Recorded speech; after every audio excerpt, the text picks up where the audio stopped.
Oh, sugar honey iced tea. It's the EAC Show. Good day, ladies and gents. I'm Emilio A. Colon. And I am Marcus Mack, and this is the EAC Show coming to you from sunny South Florida with episode 74. How you doing, Emilio? I'm good, Marcus Mack. I just want to let all of the viewers and the actual listeners know that no matter what, it could be storming, it could be hailing, it could be a Category 5 hurricane out there. We're always going to introduce this show as sunny South Florida, no matter what. That's a fact, because one thing for sure, it's always going to be sunny in South Florida. So Marcus, back on episode 74, we got a bunch of topics to talk about. We got some baseball talk, we got some NFL talk, some NBA talk. Just a reminder for everybody, on Effort Fridays episode 75, we're going to be joined by a trainer who trains a lot of NFL athletes, getting them ready for the NFL season. Johnny Todaro, I apologize. I apologize. Johnny Todaro, he's going to basically give us his insight on this whole situation and what needs to be discussed and some of the things he's discussing with his athletes. It's going to be a really, really good interview, Marcus Mack, to get a perspective of an actual trainer that's going to explain to us, recovery and preparation and, all of that stuff that goes into trying to play an NFL season in a pandemic that, to me, is just mind-boggling, Marcus. Yeah, I mean, they got to do what they got to do. They got to pull up their big girl drawers and make it happen. Bro, what are you gonna do? What are you gonna do, man? That's why this whole time the main thing was, hey, listen, let's figure out what the next step is for us to move forward, and let's try to make some kind of progress. Now, Marcus Mack, I know we always love to specifically address this man as the derelict of the day. But unfortunately, he hasn't been that the last couple episodes. So we're going to talk about Commissioner Rob Manfred and basically his stance on how he feels the health and safety protocols that the MLB have had in place. He's actually saying that they're working, that these are just a few instances. There's everybody else that's doing their job. It's just a couple of bad apples that didn't follow the rules, and you can see how quickly this outbreak occurs when you don't follow the rules. Yeah, right. And like we spoke about this last episode, it's not like it's the whole league. It's just the exception of a handful, namely St. Louis and Miami, because there was outbreaks there. And now even with them, following protocols as they should, they've come up negative as well. I think there was 13 positive testing over there in St. Louis. And they set to go back to play, I believe, Friday, the next game? Friday, right? Yeah. So following protocol is definitely, is very important, because the slightest thing you may do outside of the protocol, it can set the whole team back, and then setting the team back, and then, games got to be canceled with other teams, and it messes everything up. Now, Marcus Mack, I want to address something that I was on a phone call with earlier today. And basically what it is Matt Davison, he's a Reds player, Cincinnati Reds player, tested positive for COVID-19, and then it came out that he was actually a false positive. But before it was released that he was a false positive and he was actually negative for the test, there was a lot of bullying and shaming on social media, because it makes it seem like now that you were irresponsible and you weren't following the protocol and doing the right things. And he kind of spoke a little bit about it, Marcus Mack, and he basically said, you got to see the really nasty side of how people can be. Because you have to be honest with this situation. You could be doing everything. You could be masked, covered up, only going to and from home. In some way, shape, or form, you can still catch this virus, even if you're doing the right things. So I think some of these people that are so quick to judge or to belittle or bully or whatever it may be, some people that end up getting the virus, you need to look yourself in the mirror and really think about it. Don't distance yourself from that person because they got the virus. In all actuality, you should check up on that person's mental health and their well-being more than anything else, because they're upset and they're frustrated because they literally contracted something that can not only make them sick and their loved ones, but could also make other people sick as well. Right. I think some time ago, I remember we spoke about this. We were saying once you catch the virus, you're expendable because it's like they're just gonna get you out of here completely.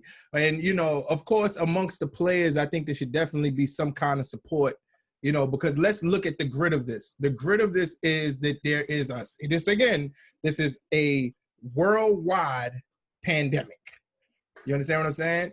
And let's just face the reality. It could be like there was a story of a lady that she was fully quarantined. She didn't have it. She was negative, and she got one delivery from, I think it was Walmart or whatever the case may be, and the person who was delivering the package was positive. She contracted it through that one delivery. That's how she contracted it. You understand what I'm saying? So anything could go wrong. You understand what I'm saying? Even like using the same microphones, anything. You understand? So you got to be careful, especially when, you're in the position that you're in. And like I said, the world is watching and you guys are playing with it like as if it's a game, like it's a joke. Now, the St. Louis Cardinals have been working out. I think they did a light workout today. I think they're actually trying to get it to the point where they're probably going to be able to play, if I'm not mistaken, Marcus Smack. What is it? Tuesday? Which team is that? The Cardinals. They're trying to play Friday, correct? Right. Sorry. I read that wrong. They're trying to play Friday. And you Friday know what? in Chicago.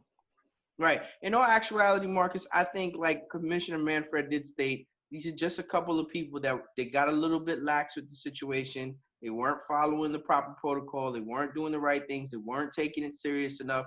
And you know what? This ended up biting them in the butt. Now you're like, oh, well, wait. This is really serious. I could damage the whole league. Not only can I affect myself, I could affect others, and I can ruin this for all of us. And I don't want to be that guy that ruins it for all of us. I mean, of course, this is one of those situations that, of course, you have to take serious. I think there's a lot of people that's kind of overdoing it. Feel what I'm saying? Like, I'm seeing people that's wearing masks outside, just walking down the street. Feel what I'm saying? By themselves.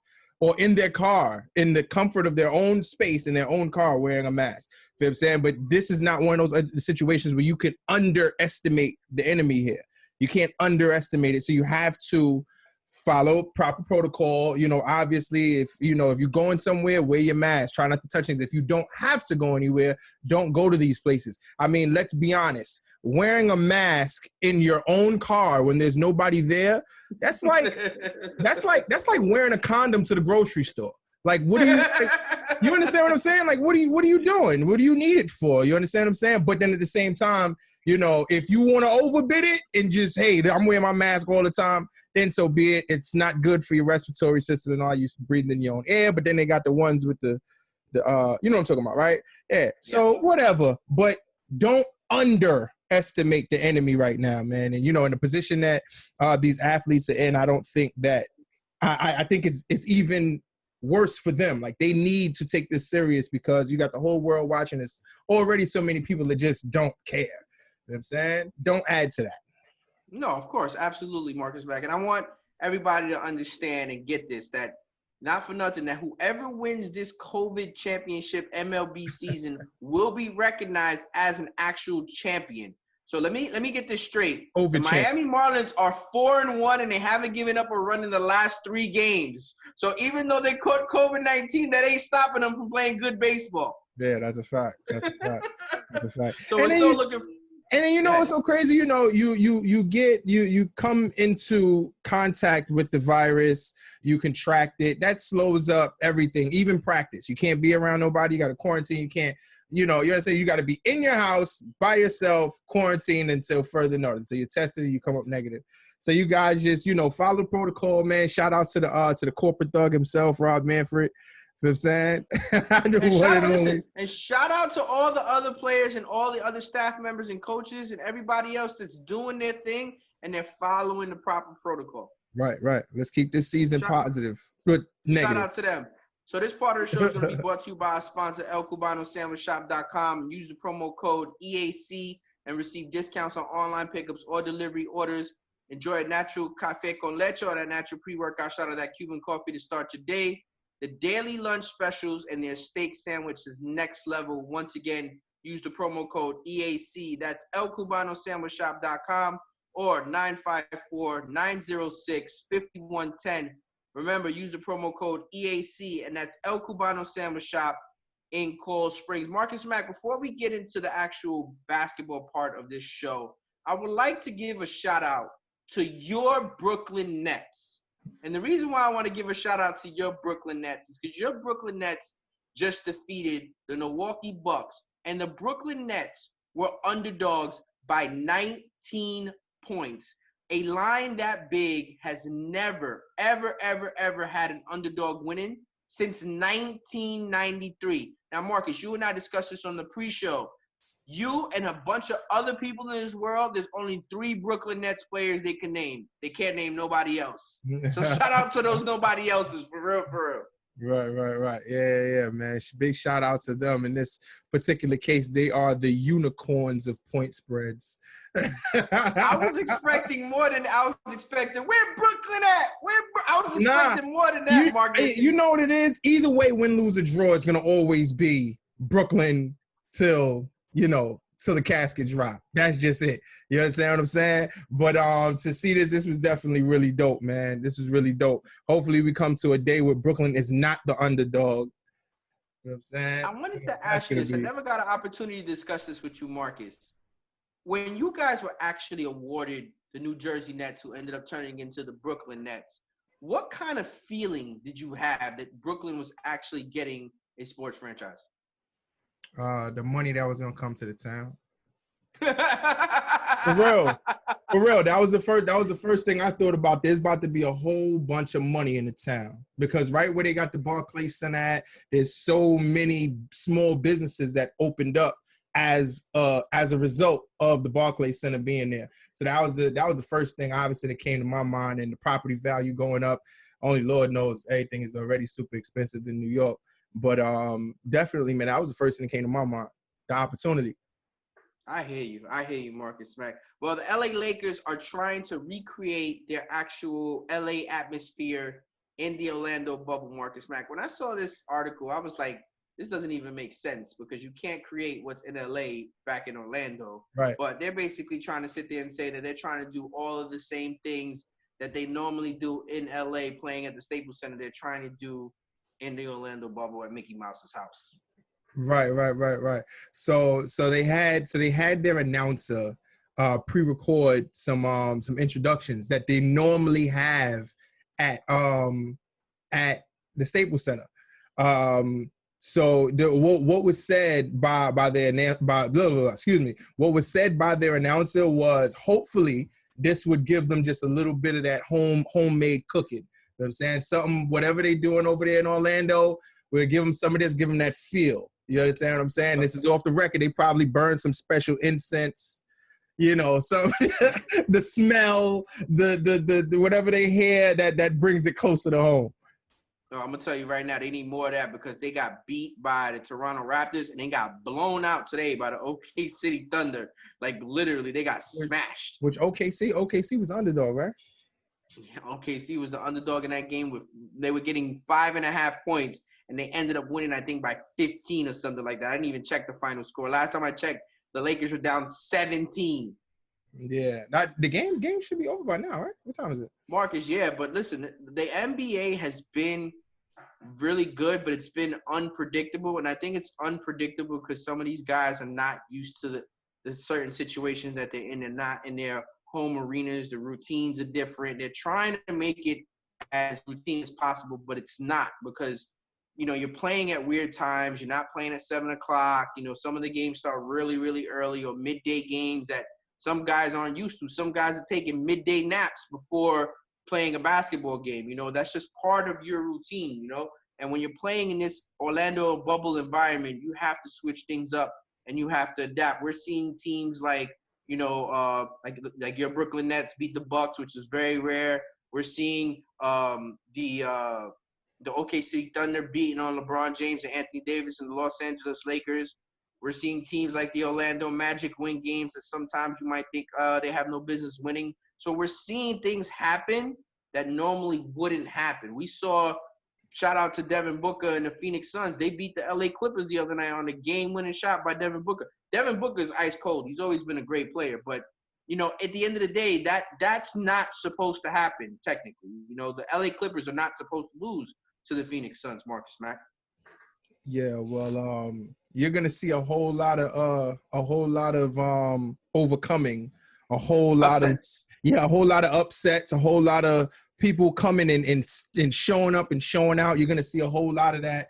There's just like sports, just like real life, where you got a lot of us that we had to compromise, we had to figure it out, we had to, you know, sacrifice certain things to make certain things happen because my regular scheduled programming came to an end.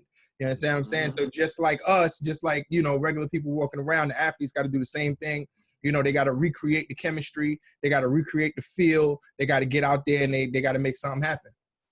Absolutely. And we're definitely looking forward to watching more of this NBA. We can't wait till the actual playoffs get started. So that's when everything's going to get ramped up 1,000%, Marcus Mack. And obviously, we left the NFL for our last subject on this EAC Show, episode 74. And for all you people out there, please like, subscribe, comment, click the notification button, and hit all so you can stay up with all of the podcast shows and as well as on YouTube. It helps out with the show. Interact with us on social media as well. We really do appreciate it.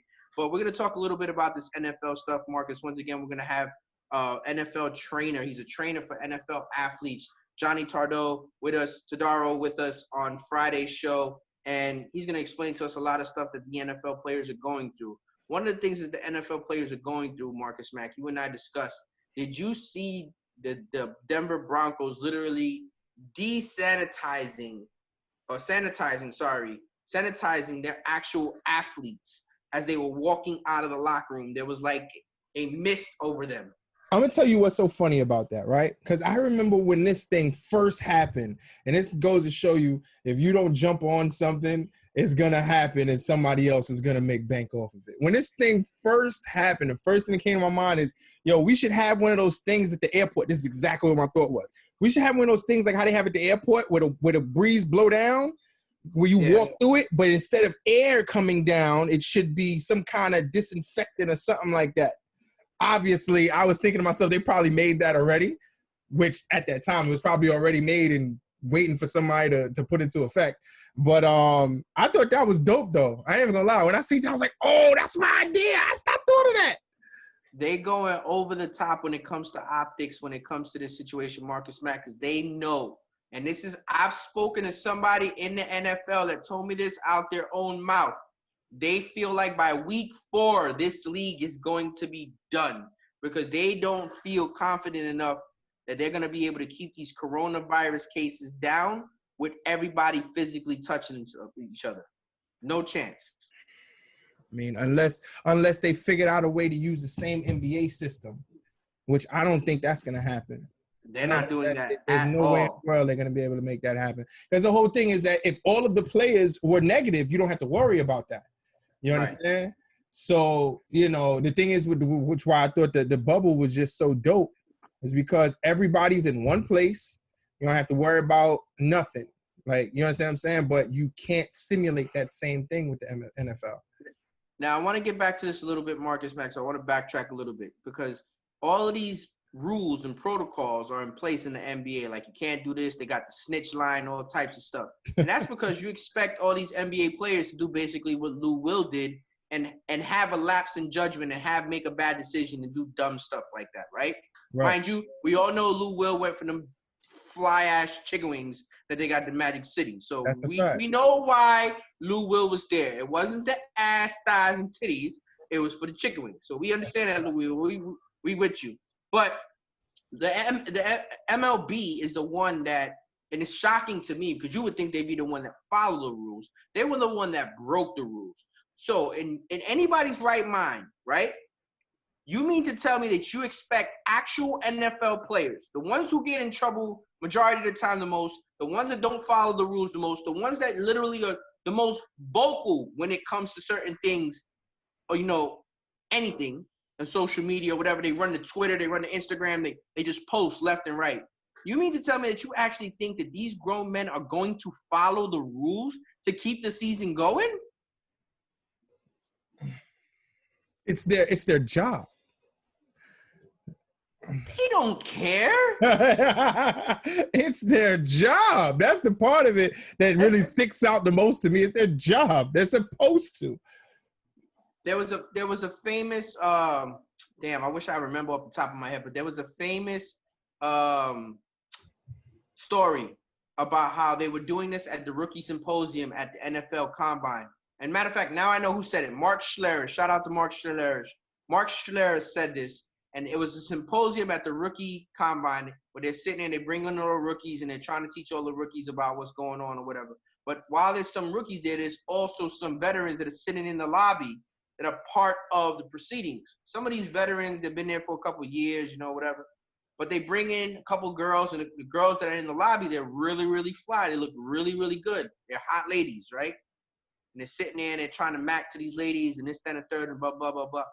So when the symposium starts, and the symposium is to teach the rookies basically how to handle yourself in the NFL. Well, what they do is they bring up them same fly ladies that all of these guys were trying to mac to in the lobby, and all of those ladies are HIV positive. Nice. So they're trying to teach them, like, look, don't put yourself in situations just because of optics more than anything else. Like, use better judgment.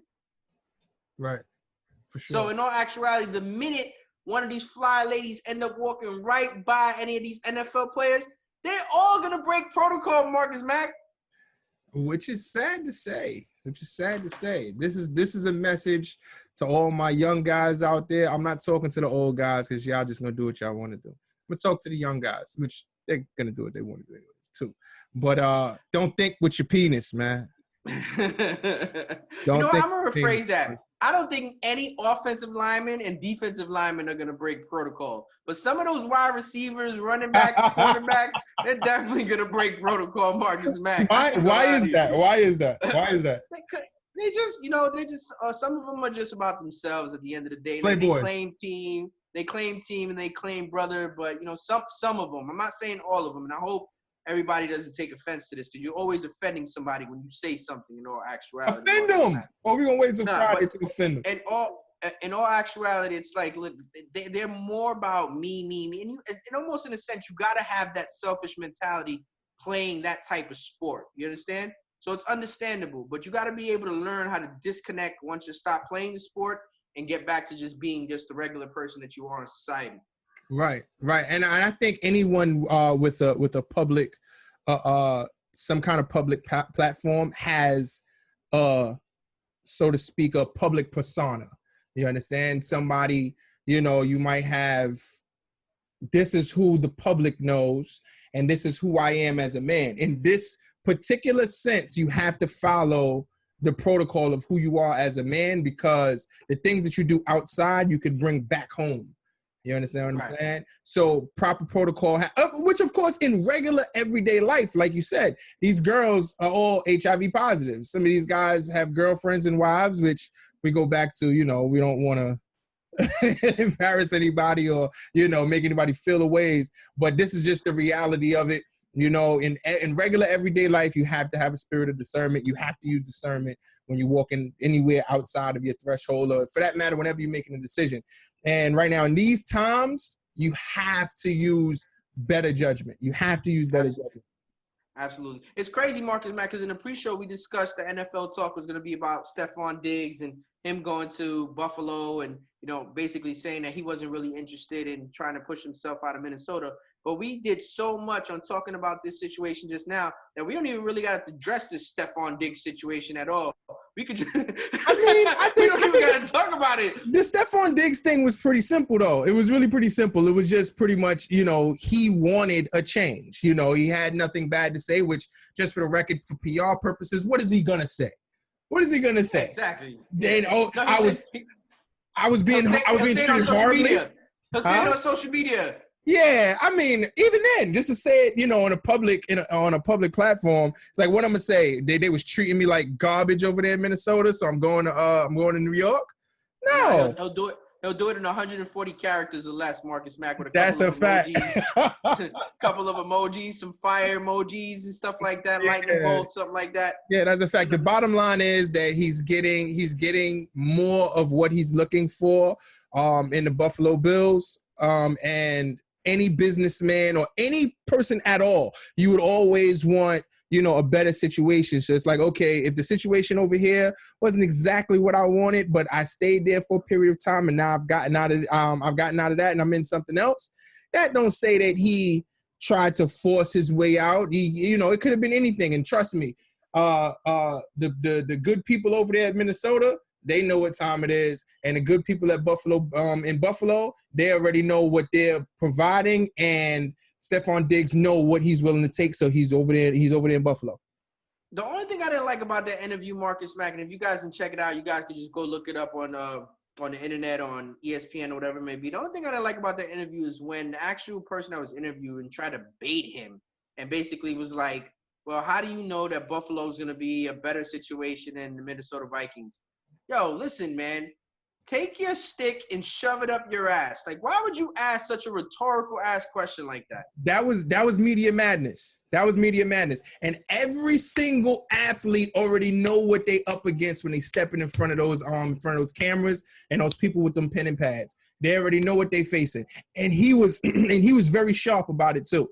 He let them know, you didn't hear me say anything bad out my mouth about Minnesota. I'm gonna give any athlete that wants to come onto this show, and with this, like literally right now, I'm challenging all you athletes. You can come on this show and say what the hell you want. We never gonna sit there and do some dumb nonsense like that and bait you. Like, what do you expect them to really say? Like, honestly, why would you, like, let's talk about something else. Like, why would you ask that dumbass question? You know you're not gonna get the answer that you want to get out of it. Yeah, but we're not press. We're not the press. You understand? When you come here, I consider myself press. You consider yourself Marcus Mack. That's a fact. That's a fact. And I'm gonna tell you what's so special about me being Marcus Mack and not the press is because I'm gonna ask you what you want, whether we on. I'm gonna ask you what I want, whether we on camera or off camera. The difference is what I want is what's best for the both of us. So for anybody who might be coming on to the EAC show, this is home, and you will not be sitting in the hot seat. You will come and you will be briefed, and but we'll get to the grit of things. Yeah, absolutely, without question, Mark. Well, that's going to conclude episode 74 of the EAC show. Make sure you click like, subscribe on all podcast platforms and on YouTube. Once again, we're going to have NFL trainer Johnny Todaro. I finally said his name correctly. Jesus Christ, it took me the third time to get it right. Because I'm used to calling him Johnny Angelo, but Johnny Todaro will be on with us on Friday on our Friday episode. You see what I put? Cologne. That's Marcus Mack. Go ahead. Y'all keep it cool how you be cool, man. Speculation talk over. Oh, sugar honey iced tea. It's the EAC show.